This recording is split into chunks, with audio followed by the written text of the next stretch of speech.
মহাশূন্যে যে কি আছে আর কি নেই তা এক বড় রহস্য, যার কুল পাওয়া মুশকিল।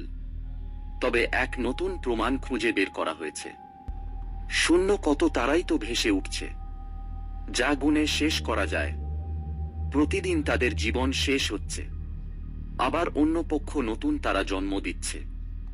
এমনই নতুন জন্ম নেওয়া দুইটি তারা খোঁজ নাসার জেমস ওয়েব স্পেস টেলিস্কোপ খুঁজে পেয়েছে। ক্ষমতা বলশালী এই টেলিপেন ভিডিওর সামনের ছোট রেকর্ডের দুই প্রোটোটাইপ নক্ষত্রের চারধারে একটি, যেখানে বরফের মতো উপাদান রয়েছে, আর সেই বরফে আছে অ্যালকোহল ও অ্যাসিটিক অ্যাসিডের মতো উপাদান, যা মনে করা হয় মানুষের পরিবেশে থাকার জন্য উপযোগী। যে নতুন দুইটি তারা খুঁজে বের করেছে তাদের এখনো খোঁজ নেওয়া হয়েছে, যা তাদের কক্ষ ধরে তাদের প্রদক্ষিণ করবে।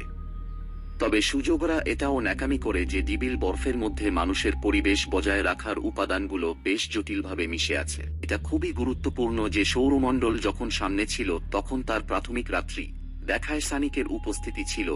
এই জোড়া তারাদের ক্ষেত্রেও ঠিক আছে। বন্ধুরা, মহাকাশ সম্বন্ধে নতুন নতুন আপডেট পেতে চ্যানেলটিকে সাবস্ক্রাইব করুন পরবর্তী ভিডিও দেখার জন্য।